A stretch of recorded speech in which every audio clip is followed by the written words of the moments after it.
Cyberbullying is not just a crime, but a threat to free speech and liberty that must not be allowed to fester. Nigeria's popular Twitter user Reno Omokri has sent an SOS petition to the Department of State Services, DSS, over cyberbullying and threats to life he received from someone on Instagram. Omokri has also promised a $1,000 reward for anyone who can unmask the identity of the bully, who goes by the name RealX_2X on Instagram. Another social media sensation, Ayekoto Akindele, is also in the process of unmasking the cyber terrorist who threatened him with assassination so that he can join his late father. Because sadly, this is one of the negative impacts of social media, and the federal government is insisting that there is a need for some regulations and monitoring. Is there a nexus here? I think that our people are abusing the privilege and the freedom of social media. Yes, the internet and indeed the social media has put power in every hand, but not a sense of responsibility. So where people have freedom, they've got to use their brains and not step beyond the bounds of decency and not infringe on our laws. We have laws to deal with undesirable elements like this. I saw the post where that person was attacking Ayekoto Akindele and saying that we know you, you are going to be assassinated so that you can go and link up with your father. No? Why must it get to this point? Why? I mean, on social media, many people are not interested in a healthy argument. Once you disagree with them, they start calling you names, they start abusing you, they say all sorts of things. Now, to take it to the point of threatening people with death, it's a no-no.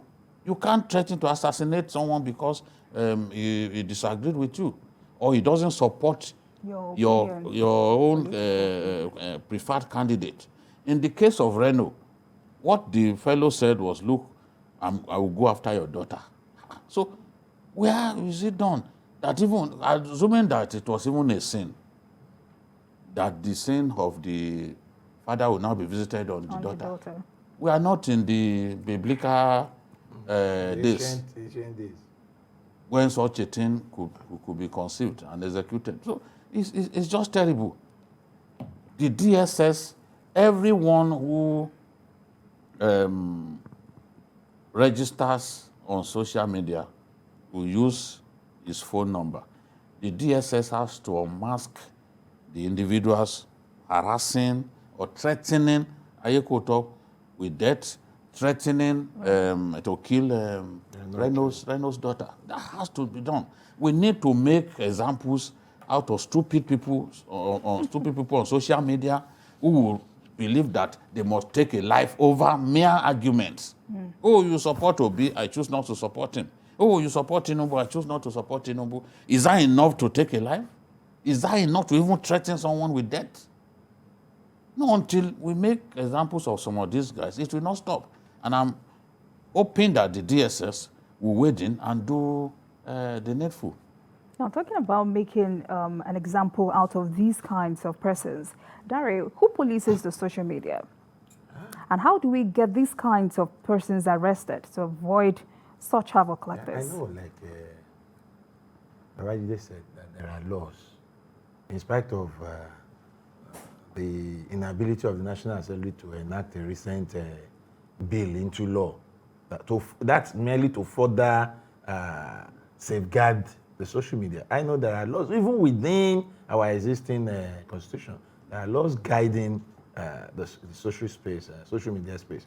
And I think our law enforcement agencies, including the police, because I have seen instances where people go report matters of cyberbullying to the police, and they told them it's not within their purview. And sometimes it's very strange to them. But that is why, where we come in, all of us, the media, the authorities, we must make them be alive to their responsibilities. And it is only by showing them, if they don't know, such powers that they have. I witnessed this personally. And the police DPO, after a lot of argument, say, well, maybe you go to NCC or you go to... And then I tried to let them, do you know that you can bring in this matter first, start treating it? It's a civil issue.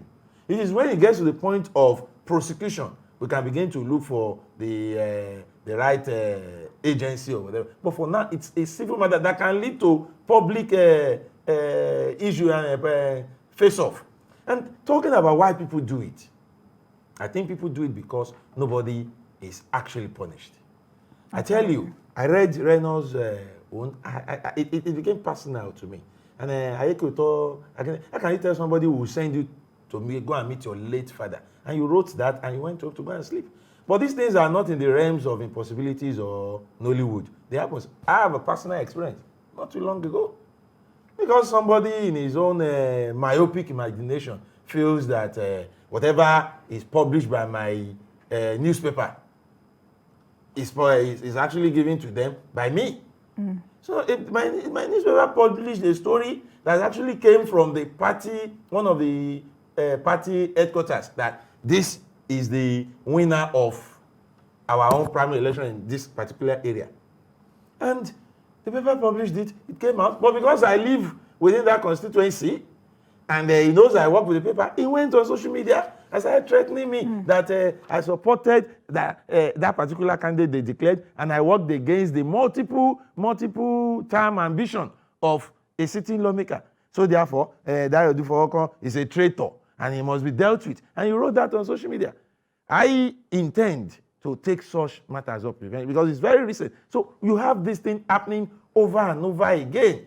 They see themselves. Most of these people are either paid to do this thing or they are doing it to attract the attention of some possible paymasters.